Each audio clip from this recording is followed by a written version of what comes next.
अस्सलाम वालेकुम नाज़रीन, सिंध टीवी नेटवर्क पारां ऐलानियल सकाफ़ती दिहाड़े जूं जेके ख़ुशबू आहे अञा ताईं सॼे सिंध में वासिजी रही आहे। अञा ताईं सॼो सिंध सकाफ़ती सरगर्मियुनि सकाफ़त जी ख़ुशबू सां जेको आहे महकी रहियो आहे। अॼु SPO उमरकोट में तमामु हिकिड़ो बहितरीनु क़िस्म जो इवेंट सजायो आहे, जंहिंमें न सिर्फ़ु उमरकोट जा रहवासी आम माण्हू शरीक आहिनि, उन में सियासी समाजी शख़्सियतूं अॼु मौजूदु आहिनि। गॾोगॾु फेथ लीडर्स बि असां सां गॾु आहिनि।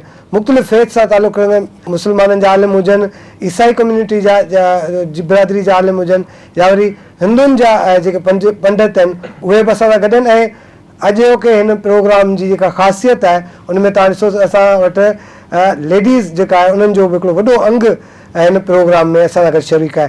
हिन प्रोग्राम जी हिकिड़ी ख़ासियत इहा बि आहे त SPO तरफ़ां असां न्यू ईयर नाइट जेका आहे उहा बि सेलिब्रेट कयूं पिया। ऐं हिन साल जी जेका आख़िरी राति आहे उनखे बि जेको आहे अलविदा कयो वेंदो। ऐं गॾोगॾु क्रिसमस ताज़ो ई जेको आहे गुज़रियो आहे, त ईसाई बिरादरी जा दोस्त असां सां गॾु आहिनि। असां अॼोके ॾींहं ते हिते जेको आहे क्रिसमस बि सेलिब्रेट कंदासीं ऐं उहे उन ईसाई बिरादरी जे दोस्तनि खे क्रिसमस जूं वाधायूं बि ॾींदासीं।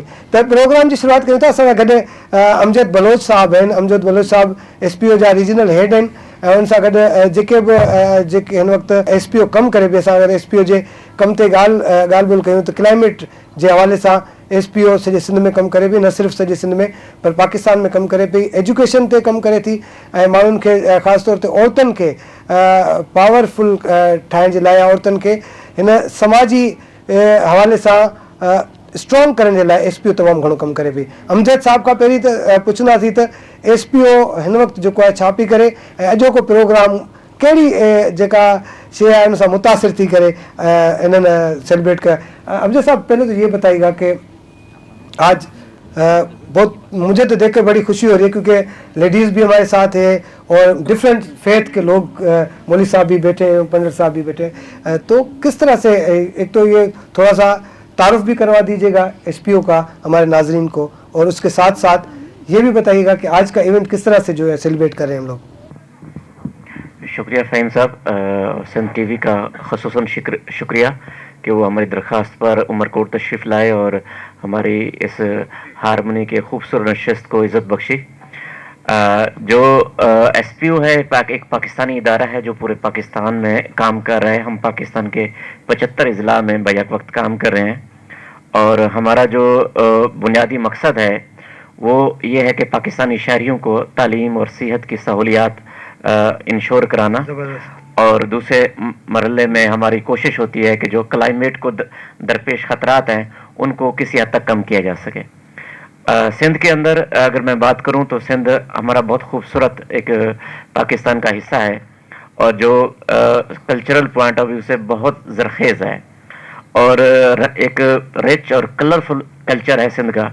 और हारमोनी की मिसाल जो सिंध में है वो ऐसी मिसाल कहीं और खित्ते में नहीं मिलती।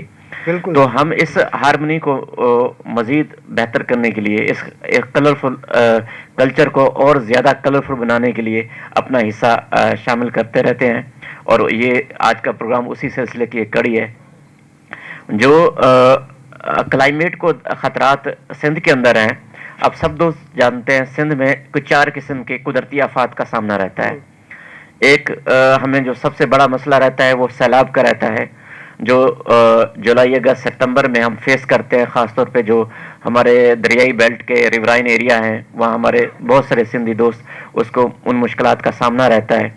दूसरा जो हमें मसला रहता है वो कहत खुश्क साली का मसला रहता है, जो जी कैद साली जो हमारे थर के लोग बर्दाश्त करते हैं, और उमरकोट एक थर का एक मेन शहर है तो हम सारे उस तकलीफ से गुजरते हैं।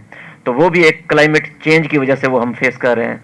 तीसरा जो अहम मसला है वो जो अर्बन फ्लडिंग होती है, जो बारिशें होती हैं कराची में, शहरों में, जो उसको हम फेस कर रहे होते हैं। साथ साथ सुनामी का ख़तरा भी हमें दरपेश रहता है क्योंकि जो सिंध डेल्टा को ख़तरा है दरियाओं में पानी की कमी की वजह से, वो भी हम मुश्किलात का सामना रहता है। हमें डर लगा रहता है कि कब हम किसी एक अनजानी आफत का सामना करना पड़ जाएगा हमें। तो बहरहाल आज की जो खूबसूरत नशिस्त है इसमें इसके बहुत ही यूनिक ऑब्जेक्टिव्स हैं। यहाँ हम सबसे जो यूनिक बात है वो ये है कि हम तीनों चारों फेथ के लोग यहाँ मौजूद हैं, और वो फेथ के सिर्फ एक फेथ एक्टर नहीं बल्कि फेथ लीडर यहाँ मौजूद हैं। यहाँ अपना हिंदू धर्म के दोस्त मौजूद हैं, मुस्लिम दोस्त मौजूद हैं, और मसीह बिरादरी के दोस्त मौजूद हैं, और ये सारे मिलकर एक दूसरे को मुबारकबाद भी दे रहे हैं, नए साल की को वेलकम भी कर रहे हैं, क्रिसमस की खुशियां भी मना रहे हैं, प्लस जो सिंध का एक कल्चर डे है उसको भी सेलिब्रेट। ये सिंध की खूबसूरती है अमजद साहब के। सिंध के लोग इतने एक दूसरे से अटैच्ड होते हैं कि हम जब किसी की अगर दावत हो, ये नहीं देखते हम कि मजहबी जो रवादारी है, हम एक दूसरे से बहुत प्यार करते हैं। यही वजह है कि आज हम सब लोग साथ बैठे हैं, और सिंध जो कोई पैगाम है सॼी दुनिया में ईअं ई हूंदो आहे त सिंधी माण्हू जेके आहिनि मोहबत कंदड़ माण्हू आहिनि। सिंधी माण्हू कॾहिं बि कंहिंसां नफ़रत न आहे कई, ऐं सिंधी माण्हुनि खां सदाईं जेको आहे मोहबत ऐं ॿधी भाईचारे ऐं अमन जो ई पैगाम मिलियो आहे।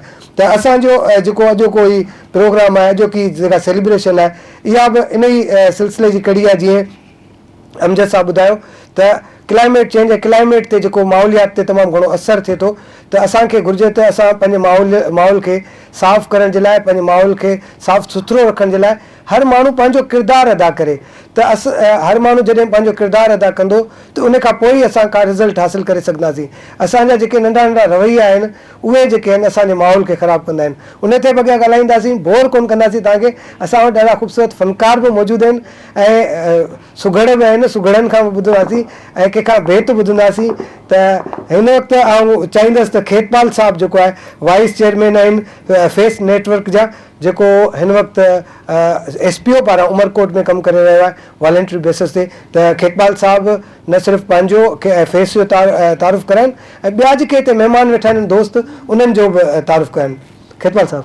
महिरबानी सभिनी जी जेको हिते कई आया, ऐं आउं वरी हिकु दफ़ो वरी सभिनी खे सलाम, नमस्ते, हक़ मौजूद, या अली मदद जेके मौजूदु आहिनि सभिनी खे। ऐं असां वटि जेके महिमान कई आहिनि उनमें स्टेक होल्डर्स आहिनि साईं स्वरूपचंद, डॉक्टर टीकमदास, मुश्ताक कुंभर, अली शेर, साईं मोहम्मद ज़मा खोसो, कुर्बान अली, इम्तियाज़, साईं दाद, ऐं हुन खां सवाइ साईं इमरान अली मौलवी देवबंदी, ॿिया जेके बि दोस्त आया आहिनि या भेनरूं आयूं आहिनि, हुन सभिनी खे भलीकार। ऐं फेस जीअं साईं अमजद साहब ॿुधायो त हिकिड़ो वॉलंटियरली इदारो आहे जंहिंजो फुल फॉर्म आहे त faith alliance for climate education. ऐं इहो गॾिजी जेको आहे हिकिड़ो शहर जी भलाई लाइ, शहर जे माहौल खे साफ़ु करण लाइ, ऐं जेके स्टेक होल्डर आया आहिनि हिन सभिनी खे बि गुज़ारिश कंदुसि त असां खां सहकार कनि हिन कम में, जीअं असीं हिन शहर खे गंदगी खां बचाए सघूं। ऐं जेकॾहिं शहर साफ़ु आहे त माहौल साफ़ु रहंदो, त असांजो इस्पतालूं बि जेको आहे ख़ाली रहंदियूं ऐं माण्हू महफ़ूज़ रहंदा। महिरबानी साईं। पंहिंजा जेके शहर जा माण्हू आहिनि, पंहिंजी जेका पब्लिक आहे, उनखे मुख़्तलिफ़ तरीक़नि सां न सिर्फ़ु आगाही ॾियनि, ऐं हिननि सॼी जेका सूरत हाल आहे जेका क्लाइमेट खे ख़राबु करे पई, जेका माहौलियात खे गदलाइण पैदा करे थी, उन सॼी सूरत हाल खे रोके सघिजे। ऐं कोशिशि कयूं त पंडित साहब बि वेठा आहिनि, उन्हनि खां बि पुछूं त उहे सॼी सूरत हाल में कीअं था सोचनि। जेके बि दोस्त आया आहिनि इन सभिनी खे नमस्ते, सलाम क़बूल कजो। वास्तु में माहौल अति ख़राबु आहे, लुगो वण जे हिसाब सां कोन आहे। ऐं पहिरियों नंबर ऐं फस्ट में इहो चवंदुसि त पंहिंजो पाण ते टाइम कढो 1 कलाकु, भले 22 कलाक तव्हां धंधो करियो, बिजनेस करियो, कारोबार करियो, अव्हांखे छूट आहे। 1 कलाकु पंहिंजो पाण खे कढियो, 1 कलाकु पंहिंजे घर ते कढियो। छाकाणि असांजो औलाद कंहिंसां दोस्ती आहे, किथे वञे थो, टाइम टेबल ते घर अचे थो कोन थो अचे। अॼुकल्ह शराबी, लोफर, आवारा, दहशतगर्दी, टेररिज़म ही तमामु वधी वियो आहे, ऐं उन हिसाब सां ई ॿारु ख़राबु थी वेंदो। अगरि असां उन ॿार ते नज़र कंदासीं त ॿारु कॾहिं बि घर खां ॿाहिरि कोन वेंदो। ऐं जेके बि घर जूं नियाणियूं छोकिरियूं आहिनि, हुनजो बि फ़र्ज़ु आहे, घर में पाड़े में शादी हुजे या मंगणियूं हुजनि या दावतूं हुजनि, हुनजी मम्मी छोकिरीअ खे गॾु वठी वञे ऐं ॿिए खां गॾु न मोकिले। इहो ख़ासि हिदायत आहे।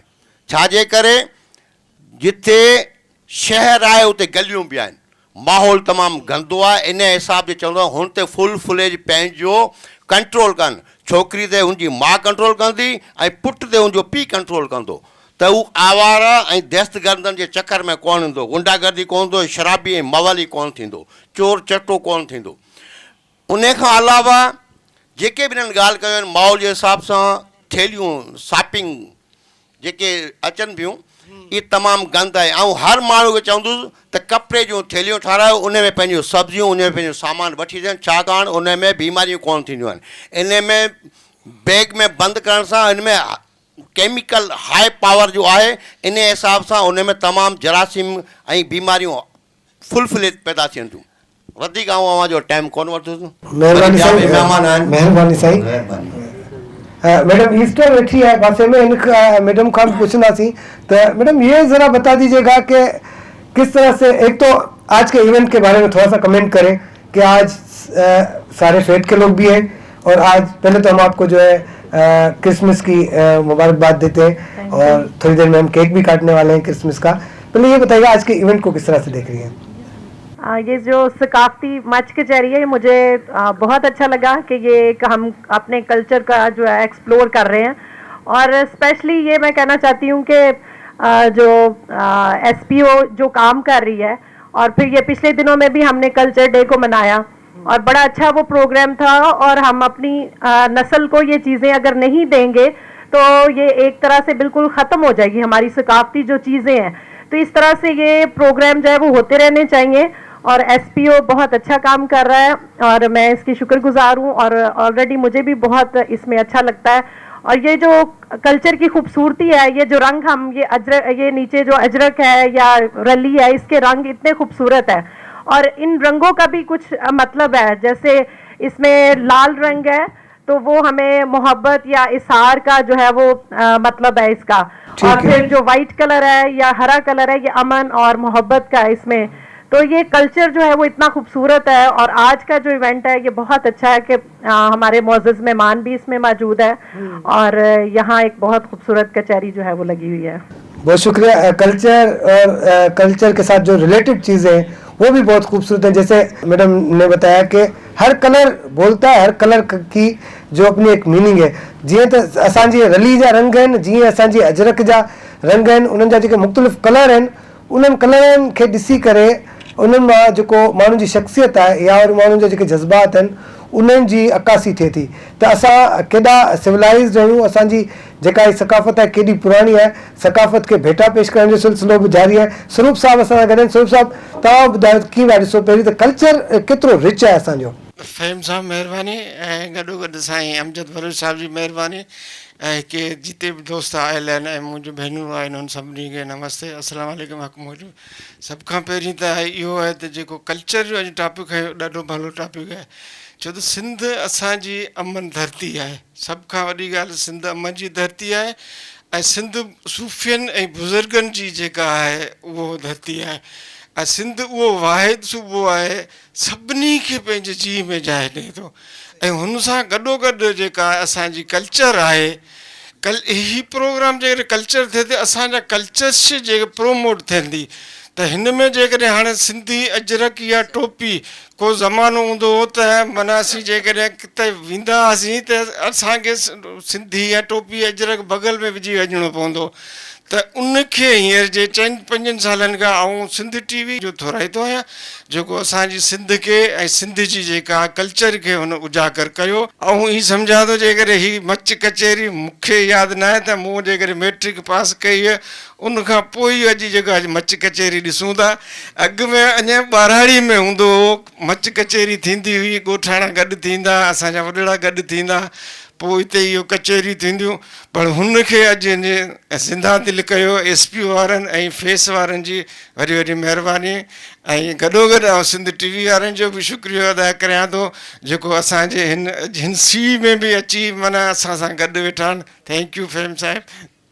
महिरबानी साईं। स्वरूप साहब, मुल साहब, तव्हां कीअं पिया ॾिसो अॼो की सॼी हिन कल्चर जी इवेंट खे वरी जीअं असां मुख़्तलिफ़ फेथ जा माण्हू सभु गॾिजी वेठा आहियूं? अस्सलाम वालेकुम। जीए सिंधी सकाफ़त साईं, ऐं सभ खां पहिरीं असांजे अमजद साहब जो थोराइतो आहियां जंहिं अॼु ही गुलशन रचायो आहे। बिल्कुलु असांजी सकाफ़त सिंध धरती या सिंधी सकाफ़त कुछ ॾींहंनि या कुछ सालनि जी ॻाल्हि न आहे, इहो 5000 साल पुराणी तहज़ीब ऐं सकाफ़त आहे। ऐं असीं चाहियूं था त इहे कचहरियूं ऐं असांजे सिंध में मसाला छा आहिनि उनखे वही बयानु करण जे लाइ ही बहितरीनु मौक़ो आहे। माण्हू किथे ॿी गैदरिंग में हूंदो आहे त हर को अॼुकल्ह पंहिंजे मोबाइलनि में हूंदो आहे या सियासत ते ॻाल्हाईंदो आहे, लेकिन पंहिंजे इलाइक़े, पंहिंजे सूबे, पंहिंजे माहौल खे कहिड़ा ख़तरा लाहिक़ आहिनि उन ते केरु ॻाल्हाए कोन थो। इहो बहितरीनु मौक़ो आहे। सिंध टीवी वारनि जी बि महिरबानी। असांखे सिर्फ़ु मुंहिंजे ख़्याल में 2 ॻाल्हियुनि ते कमु करिणो आहे। नंबर 1 त सिंध जे स्कूलनि खे भरिणो आहे ऐं सिंध जे अस्पतालनि खे मुकमल तौर ते ख़ाली कराइणो आहे। तमामु बहितरीनु ॻाल्हि कई आहे साईं।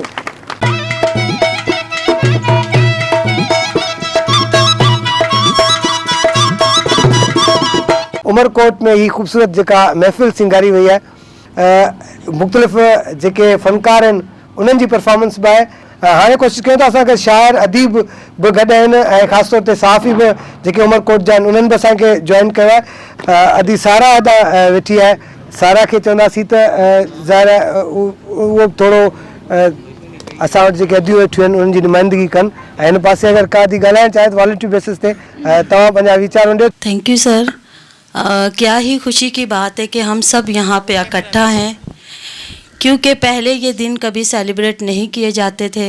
जैसे कि एसपीओ आए यहाँ पे, सर अमजद आए, हम सबको यहाँ पे इकट्ठा किया और फेथ ग्रुप के जो लीडर्स बनाए गए उन लोगों ने मिलकर आज ये जितनी भी महफिलें फराहम की और हम सब ने मिल के इस दिन को सेलिब्रेट किया। जैसे कि कल्चर डे हमने 15 दिन पहले मनाया, उसके बाद क्रिसमस डे को हमने सेलिब्रेट किया और बहुत ही ज़्यादा अच्छा लगा, क्योंकि ये मोहब्बत का एक पैगाम है हमारे दरमियान।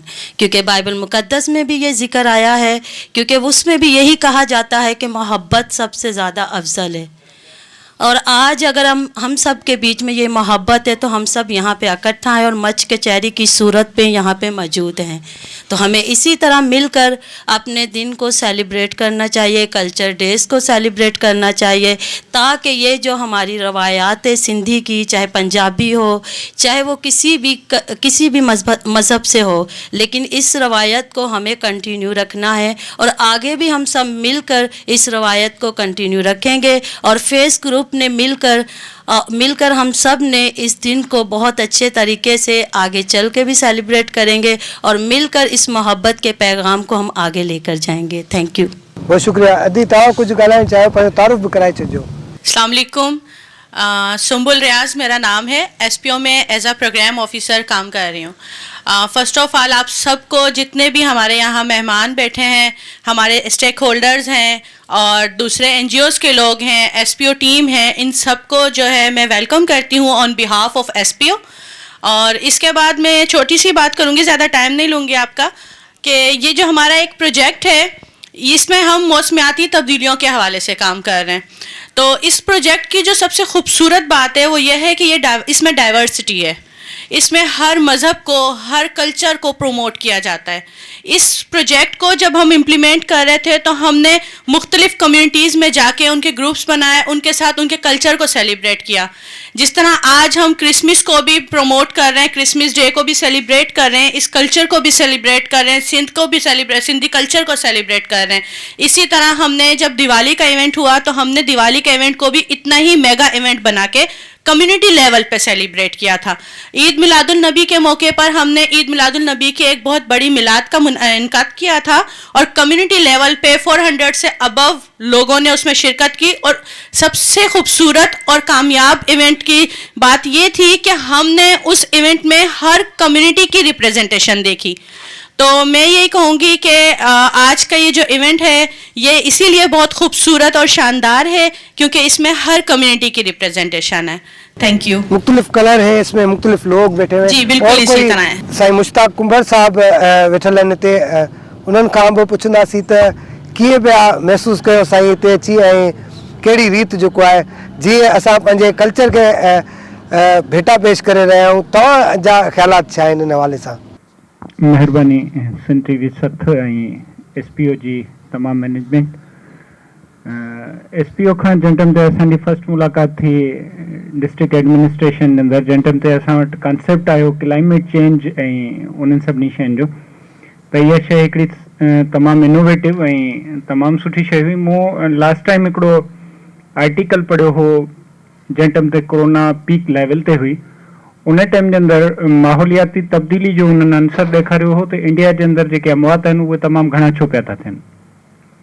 उन्हनि जो हिकिड़ो रीज़न जेको आहे उहो हुननि जानदार जेके आहिनि उन्हनि जो मरण बि ॾेखारियो हो, पर उन्हनि जो मरण जो मेन रीज़न जेको हो उहो पॉलिथिन बैग्स हो। जीअं असां वटि हिकिड़ो सैनिटरी वर्कर जो कुदरती तौर ते अमल कमु कंदो आहे गिज जी जंहिं टाइम ते नसल कशी थी, उन नसल कशी जो मेन कारण पॉलिथिन बैग्स हो। पॉलिथिन बैग्स जो जंहिं टाइम ते SPO असांजे साम्हूं कॉन्सेप्ट रखियो ऐं इहो कॉन्सेप्ट असांखे तमामु सुठो लॻो। क्लाइमेट चेंज या कल्चर जे इन्हनि इवेंट्स खे ऑर्गेनाइज़ करे गॾु करे वरी हिकिड़ो पैगाम ॾियणु त असांजे माहौल जे अंदरि असांजी सिंध खे असीं कीअं सुठे नमूने खां सिंगारे सघूं था ऐं माहौल कीअं था बहितर करे सघूं। इहो कॉन्सेप्ट SPO जो तमामु ख़ुशि आईंदा ऐं वेलकमिंग हो। असां उनखे वेलकम बि कयोसीं ऐं उन खां गॾु एडमिनिस्ट्रेशन पंहिंजी मुकमल तौर ते सहकार में रहंदी आई आहे SPO खां। जीअं इंटरफेथ हार्मनी जो कॉन्सेप्ट आहे, इहो ई सिंध जी सूंह आहे जेको असीं विसारे चुका आहियूं। SPO वरी उन जे अंदरि जान बख़्शी आहे। थैंक यू, महिरबानी। तव्हांजी वॾी वॾी महिरबानी। छो जो असां इंटरफेथ हार्मनी जी ॻाल्हि कयूं था, SPO इंटरफेथ हार्मनी ते कमु करे थी। असां क्लाइमेट जे हवाले सां अगरि ॻाल्हि कयूं था त SPO क्लाइमेट जे हवाले सां ॻाल्हि ॿोल करे थी। पहिरीं को गीत ॿुधी था वठूं, एंटरटेन कयूं था, वरी दोस्तनि सां ॻाल्हि ॿोल कंदासीं। त असां सां ज़ैनब आहे उमरकोट जी, जेका फ़नकार आहे ऐं दोल ते जेको फन जो मुज़ाहिरो कंदी, जीअं माई दाई कंदी हुई ऐं अहिड़े तरीक़े सां अॼु ज़ैनब खे ॿुधूं था ऐं उनजो फ़न बि जेको आहे सॼी दुनिया ताईं वञे सिंध TV जी हिन स्क्रीन ते। त असांजो जेको उमरकोट में जेको आहे उहो केतिरो फ़न आहे।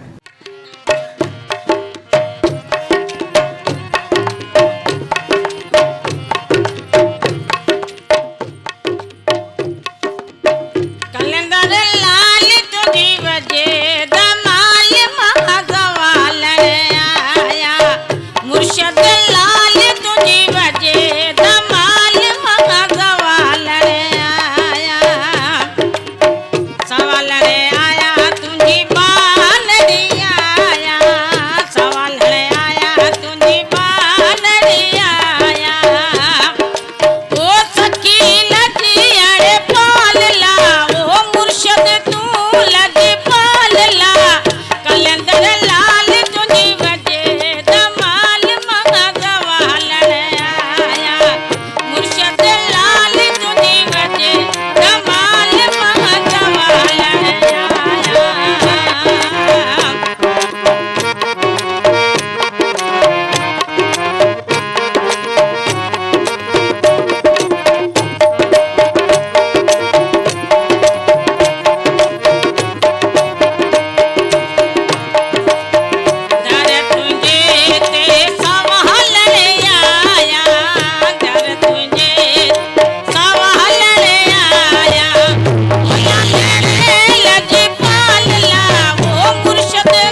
वेलकम बैक नाज़रीन।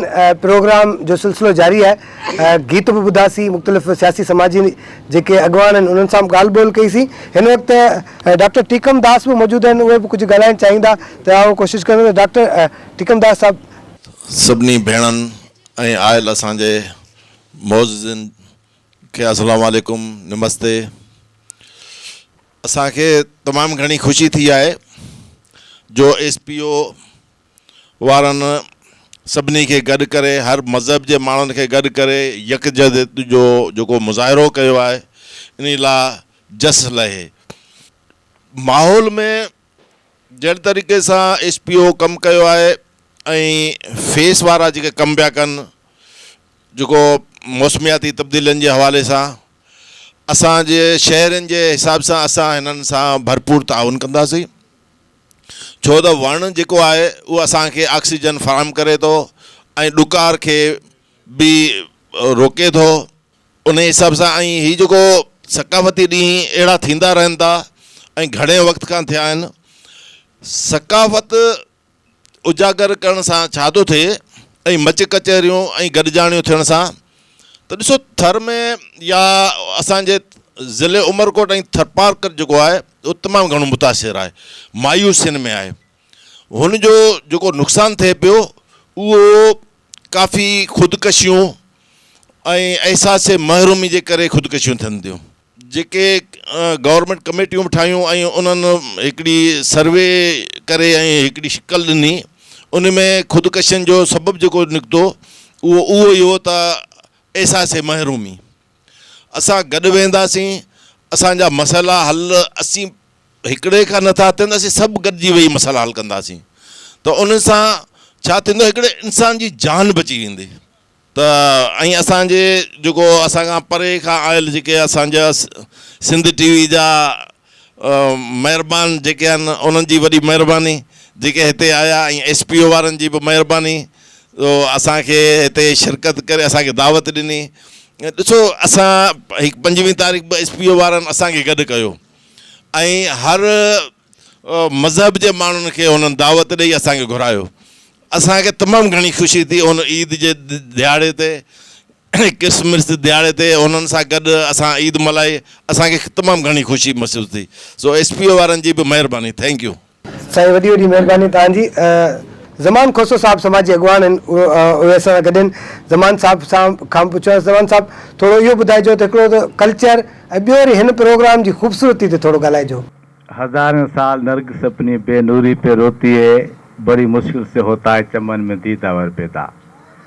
इंतहा मोहतरम वाजिबुल एहतराम अमजद बलोच साहब, सिंध TV जो साईं फ़हीम साहब, साईं स्वरूप साहब ऐं फेस जो साईं महाराज खेतवाल साहब, ॿिया मोजिज़ मोहतरम ख़वातीन हज़रात, अस्सलाम वालेकुम, या अली मदद, नमस्ते।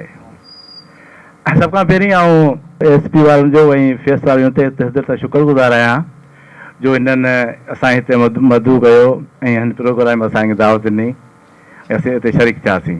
इंतिहाई ख़ुशी ॻाल्हि इहा आहे त SPO वारनि ऐं फेस वारनि हिकु गुलदस्तो तयारु कयो आहे। उन गुलदस्ते में मुख़्तलिफ़ गुल आहिनि। उहे गुल कहिड़ा कहिड़ा आहिनि ऐं कंहिंजो नालो वठां। उनमें मुस्लमान जेकॾहिं आहिनि त क़ुर शरीफ़ जो गुल खणी आया आहिनि, जेकॾहिं हिंदू आहिनि त गीता जो गुल खणी आया आहिनि, जेकॾहिं ईसाई आहिनि त इंजील जो गुल खणी आया आहिनि।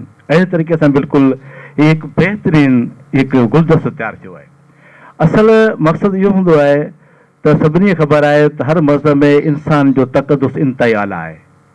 असां मौलवी साहिब जिन वेठा आहिनि, ख़बर हूंदी हिनखे, असांखे वधीक ख़बर आहे त क़ुर शरीफ़ जो उनवान ई इंसानियत आहे। जेकॾहिं इंसानियत आहे त मज़हब बि आहे, दीन बि आहे, धर्म बि आहे। जंहिंमें इंसानियत न आहे त उनमें कुझु बि न आहे। उनमें ॿी ॻाल्हि इहा त त हिते तमामु ख़ुशी इन ॻाल्हि जी आहे त इन ॻाल्हि में छा बयानु करां, जिते बि कल्चर डे मल्हायूं असीं पिया, क्रिसमस डे असीं मल्हायूं पिया, इहा असां ही जेका आख़िरी जेका राति 2021 जी इहो मल्हायूं पिया। बहरहाल तमामु बहितरीनु प्रोग्राम में टेई बिल्कुलु प्रोग्राम गॾु करे हिकु बहितरीनु प्रोग्राम शामिलु कयो आहे। ऐं बीइंग एज़ ए हेडमास्टर ऐं SP वारनि खे फेस वारनि खे इहा दावत ॾियां थो साईं स्वरूप साहिब वारनि खे त मुंहिंजी स्कूल में अचनि, उते विज़िट कनि, उते मूं कुझु उते वण लॻाया आहिनि, मूं उते कुझु पार्क लॻाई आहे, अची बाक़ाइदा तव्हांजे लाइ ॾाढो थियणु घुरिजनि, छो जो पंहिंजी मदद पाण जे तहत जेको साईं ही पार्क बि लॻायो आहे, वण बि लॻाया आहिनि, चहिरा वण लॻाइण हिन शइ जी अलामत आहे त असां पंहिंजे माहौल सां केतिरो प्यारु कयूं था। असांजो पैगाम बि इहो ई हूंदो त भई जेके क्लाइमेट ते कमु कयूं पिया, जे अगरि पाण अगरि ॻाल्हि कयां त SPO तरफ़ां हिकिड़ो हैदराबाद में नेटवर्क जुड़ियल आहे स्कैन, उन जो मेंबर बि आहियां।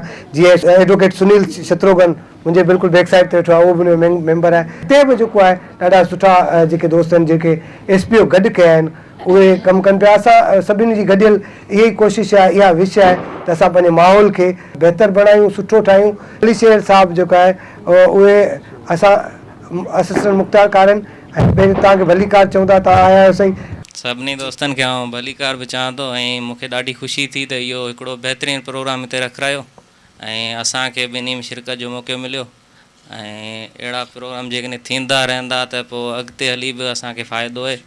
ऐं इहो हिकिड़ो सकाफ़त जो ॾींहुं आहे, इहो सभिनी खे मल्हाइणु खपे, छो त इहो जेके प्रोग्राम आहिनि कल्चर जा ॿिया टिया इहो थींदा रहंदा त पोइ इहो अॻिते हली पंहिंजी नसलनि ताईं बि इहो मैसेज वेंदो त पंहिंजा इहा प्रोग्राम हूंदा। न त पोइ इहे जेकॾहिं पाण विचां कंहिं दौरु अहिड़ो ज़मानो जंहिंमें टोपी ऐं अजरक जो तस्वुरु हिकिड़ो ख़तमु थी वेंदो।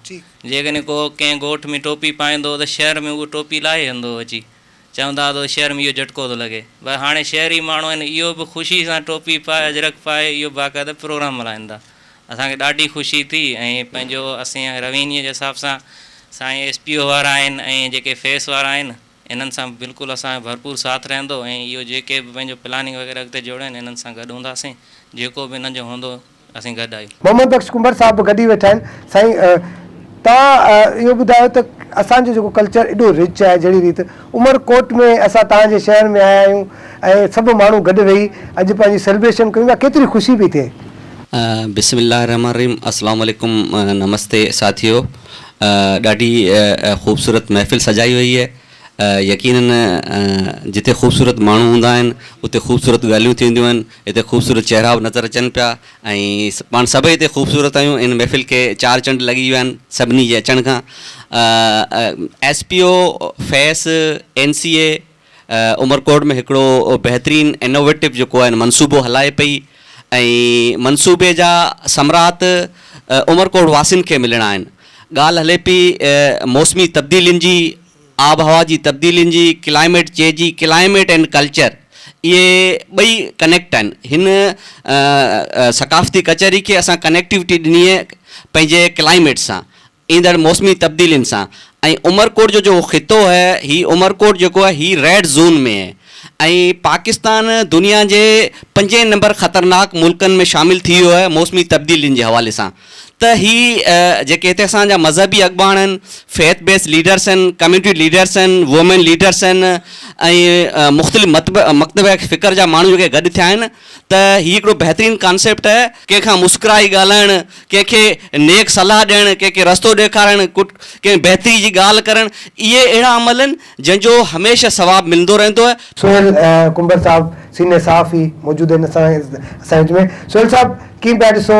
अस्सलाम वालेकुम। सभु खां पहिरीं त SPO वारनि जी महिरबानी जी असां घुरायो आहे।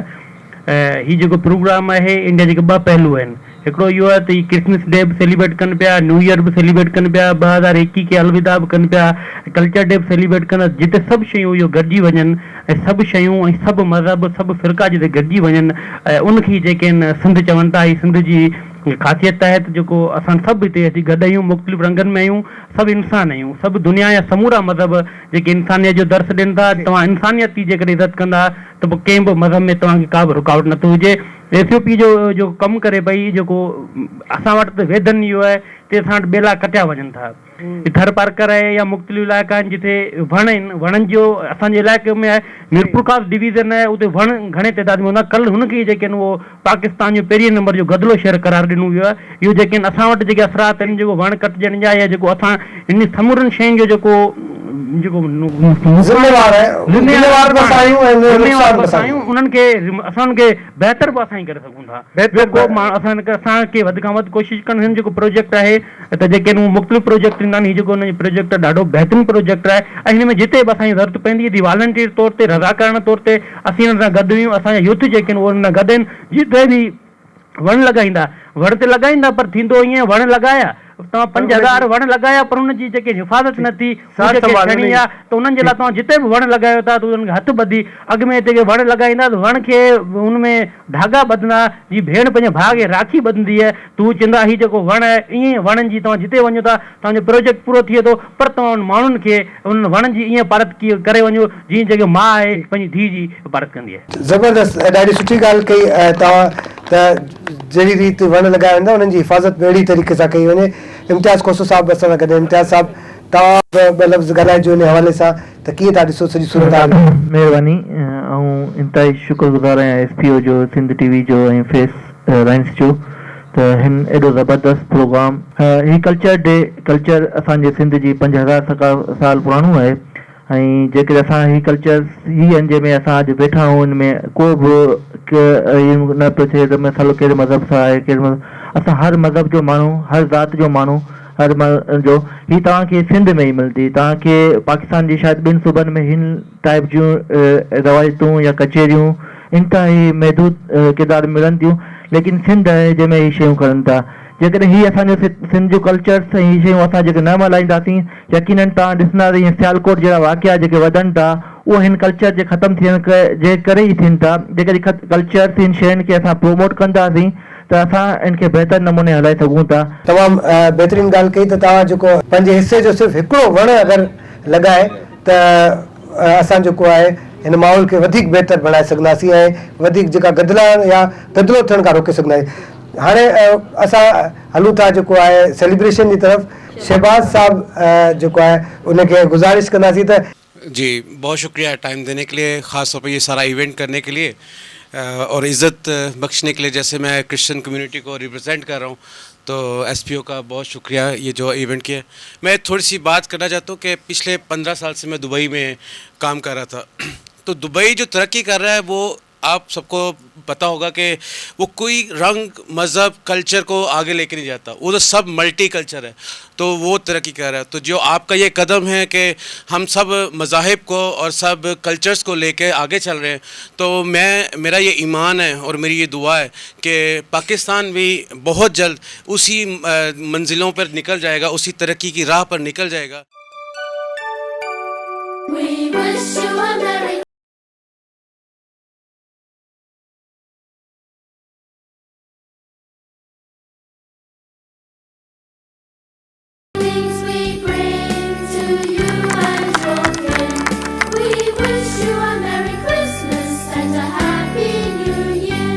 तमामु ख़ूबसूरत प्रोग्राम जेको आहे उमरकोट में एसपीओ तरफ़ां मुनक़द कयो वियो पंहिंजे माहौल खे गदिलाइण सां बचाईंदा। वेंदे वेंदे आख़िरी में आउं गुज़ारिश कंदुसि अमजद बलोच साहब खे त जेके उहो आख़िर में जेको आहे दोस्तनि सां जेको वोट ऑफ थैंक्स चवनि त जीअं असां पोइ वाइंड अप कयूं ऐं आख़िरी वेंदे वेंदे तव्हांखे गीत बि ॿुधाईंदासीं। मैं आखिर पे आप सब साथियों का मशकूर हूँ कि आप लोग हमारी रिक्वेस्ट पर तशरीफ़ लाए, और ख़ास तौर पे मैं मशकूर हूँ फेस नेटवर्क का, फेस के तमाम अहदेदारान और मेम्बरान का जिन्होंने ये आज ये खूबसूरत नशस्त सजाई और आप सब दोस्तों की शिरकत को इंश्योर किया। और उसके बाद मैं मशकूर हूँ ज़िलाई हुकूमत का, ज़िलाई हुकूमत के नुमाइंदगान, तमाम अपना सोशल वेलफेयर और बाकी जो डिपार्टमेंट्स के दोस्त यहाँ तशरीफ़ रखते हैं। डीसी ऑफिस से मुश्ताक साहब बैठे हैं, बाकी दोस्त बैठे हैं। मैं सबका मशकूर हूँ कि वो यहाँ तशरीफ़ लाए और इस महफ़िल को उन्होंने 4 चांद लगा दिए। और साथ साथ मैं मशकूर हूँ आज का ये जो वेन्यू प्रोवाइड किया है अपना नज़ाकत भाई ने, शहजाद भाई ने, मैं उनका मशकूर हूँ कि उन्होंने एक खूबसूरत वेन्यू हमें प्रोवाइड किया और हमें इकट्ठे मिलकर बैठने का एक मौका दिया पुरसकून जगह पे। और मैं इसके अलावा हमारी जो ख़वातीन बहनें यहाँ तशरीफ़ रखती हैं, मैं उनका मशकूर हूँ कि वो इस महफ़िल के लिए वो स्पेशल घरों से दूर दराज से यहाँ आई और इस कल्चर को प्रमोट करने के लिए और अपने इन्वायरमेंट के तहफ़्फ़ुज़ को यकीनी बनाने के लिए उन्होंने अपना हिस्सा डाला। बात वही है जो मोहम्मद बख्श कुंवर साहब ने कही थी कि हमारा जो रोल है वो डिफ़ाइन होना चाहिए कि हम माहौल बचाने वालों में से हैं। तो वो हम ने शो करना है इसी तरह वण लगा के, वण बचा के और इसी तरह की आवाज़ उठा के, ताकि लोग ये कह सकें कि ये जो लोग हैं ये माहौल बचाने वाले लोग हैं। माहौल को बचाने के लिए इन्होंने एफर्ट्स की, चाहे वो कितनी कामयाब हों, कितना पुरअसर हों, वो बात की बात है, लेकिन हमारा नाम कम अज़ कम उस लिस्ट में हो जो वन बचाने वाले हैं, जो माहौल बचाने वाले हैं। Thank you so much.